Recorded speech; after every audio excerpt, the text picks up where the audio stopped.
中国证券业正经历着史无前例的人才大逃亡。根据 Choice 金融终端最新披露的数据，短短1年内，证券行业惊现19637名从业人员集体离职，这一数字相当于整个行业 5.6% 的人才基数被连根拔起。更令人震惊的是，截至2024年底，全行业从业人员总规模已跌破33万大关，直接倒退至2019年水平，让整个行业面临着前所未有的人才危机。这场始于2024年的金融人才大逃亡之所以引起市场如此强烈的关注，主要源于其来势之猛，规模之大都远超市场预期。数据显示，在这场人才流失潮中，多达104家证券公司出现人员净流出，占比高达 85% 以上。其中，曾经被视为金饭碗的9大券商巨头中信证券、国信证券、广发证券、兴业证券、国投证券、中信建投、长江证券、国泰君安、华源证券，每家流失人数都突破500人大关，创下历史之最。更值得警惕的是，这些数据背后隐藏着更深层的危机。一位来自某头部券商的知情人士透露，表面上看到的这些离职数字其实只是冰山一角，还有相当一部分员工虽然没有正式离职，但已经在积极寻找下家，随时准备跳船。如果市场继续恶化，未来可能会看到更大规模的人才外流。从具体数据来看，这轮人才流失主要集中在一般证券业务人员和证券经纪人这两大群体，年内分别减少20.7343人和9162人。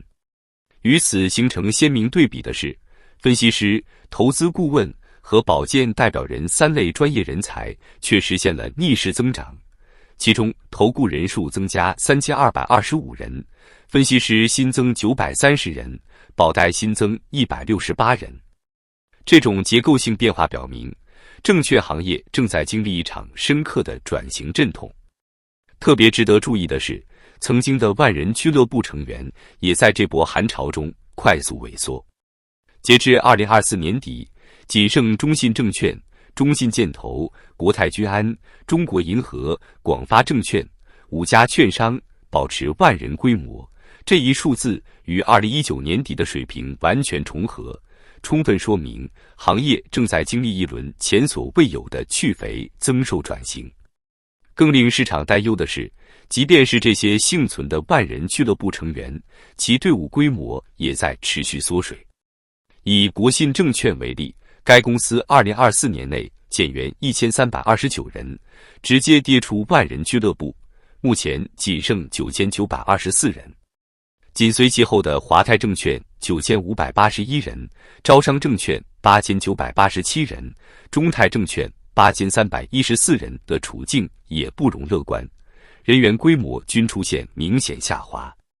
一位资深证券业分析师指出，这轮人才大逃亡实际上反映了中国证券行业面临的深层次危机。在经济下行、市场低迷、监管趋严等多重因素叠加下，传统券商的盈利模式正受到严峻挑战。如果不能尽快找到新的增长点，未来可能会看到更多的人才选择离开这个行业。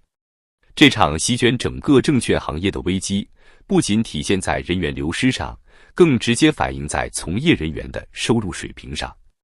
根据多位业内人士透露，2024年以来，全行业掀起了一波史无前例的降薪潮。一位来自头部券商的投行部门负责人透露，过去动辄100万年薪的金领神话已经彻底破灭，现在连保住基本工资都成了奢望。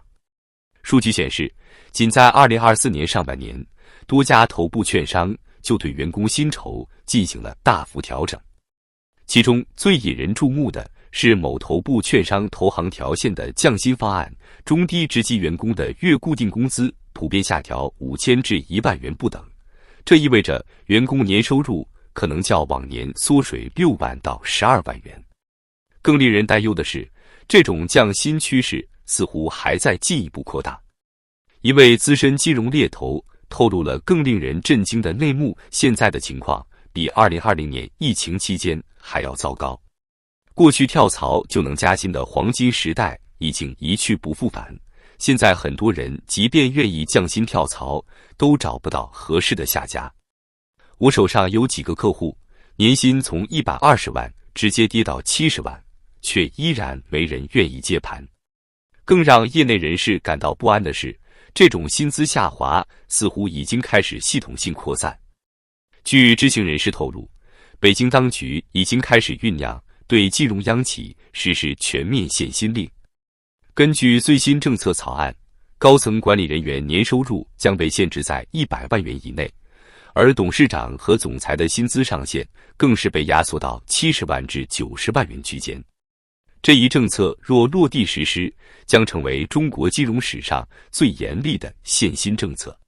限薪令的影响远不止表面数字那么简单。一位券商高管无奈地表示，他实际上切断了整个行业的上升通道。过去那种通过努力工作就能实现收入倍增的机会，在可预见的未来可能都不会再出现了。与此同时，各大券商还在通过各种方式压缩成本。据知情人士透露，中金公司计划在2024至2026年间裁减1/3的境内投行员工，而中信证券则采取了更为隐蔽的方式，通过内部调岗，将100多名投行股权业务人员分流到其他部门。虽然表面上没有直接裁员，但在当前的市场环境下，这些被调岗的员工面临着巨大的考核压力。现在的情况是活多钱少。一位券商中层管理人员透露，市场环境持续恶化，但考核指标却没有相应调整。很多同事连续几个月完不成业绩指标，最后不得不主动离职。这种温和式裁员其实比直接裁员更让人难受。更令人忧心的是，这种降薪裁员的趋势似乎还将持续。据业内人士分析，随着中国经济增速持续放缓，资本市场活跃度下降，证券行业的经营环境可能会进一步恶化。现在离职的多是主动走的。一位券商人力资源部负责人坦言，等到年底考核季，可能还会有一波被动离职潮。随着证券行业持续寒冬，一个更为严峻的问题浮出水面：这场危机何时才能见底？通过深入分析行业现状和未来趋势，我们发现这轮调整背后存在着更为复杂的结构性问题。首先是行业收入结构的严重失衡。自2023年8月 IPO 暂缓以来，投行业务收入断崖式下跌。据统计，2024年全行业投行业务收入同比下滑超过40%，多家头部券商的投行收入更是腰斩。一位券商投行部门总经理表示，现在不是收入能不能增长的问题，而是能不能保住现有规模的问题。很多项目都处于半停滞状态，即便是已经过会的项目，也因为各种原因无法如期发行。其次是行业转型遇到瓶颈。数据显示，2024年全行业经纪业务收入同比下滑35%，这一传统收入支柱的衰退让券商转型压力倍增。虽然各大券商都在积极布局财富管理转型，但效果并不理想。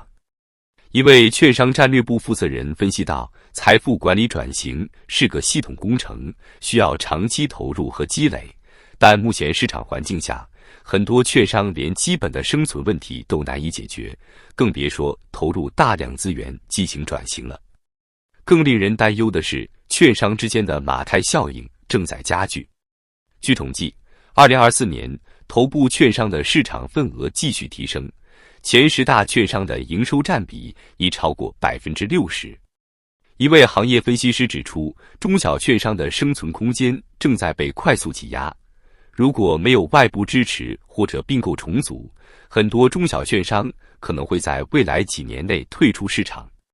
与此同时，监管政策的不确定性也给行业发展蒙上了阴影。2024年以来，监管部门频繁出台新政，从限制高管薪酬到加强合规管理，让券商经营压力进一步加大。一位券商合规负责人表示，现在的情况是既要确保合规，又要保证效益，这对很多券商来说几乎是一个无解的难题。从长远来看，中国证券行业的困境可能还将持续。多位业内专家认为，目前的问题不仅仅是周期性调整，更多是行业发展模式出现了根本性问题。一位资深市场研究员指出，过去依靠牌照红利、监管套利的发展模式已经难以为继，但新的商业模式还没有形成，这种转型阵痛期可能会持续相当长一段时间。特别值得注意的是，这种行业困境已经开始影响到整个金融体系的稳定性。据悉，多家中小券商的资本充足率已经接近监管红线，一旦市场出现剧烈波动，可能会引发连锁反应。一位监管部门人士透露，现在最担心的就是出现系统性风险，一旦有几家券商出现问题，可能会引发市场恐慌。面对如此严峻的形势，业内人士普遍认为，行业深层次改革已经迫在眉睫，未来几年可能会看到更多的并购重组。一位投行业务负责人预测，通过市场化手段推动行业整合，可能是打破目前困局的唯一出路。但这个过程必然会伴随着更多的阵痛，包括更大规模的裁员和更多的机构退出。在这场前所未有的行业寒冬中，中国证券业似乎正在经历着最为严峻的考验。正如一位券商高管所言，这不仅仅是一场周期性调整，而是整个行业的重构。能否熬过这个寒冬，将决定未来10年中国资本市场的格局。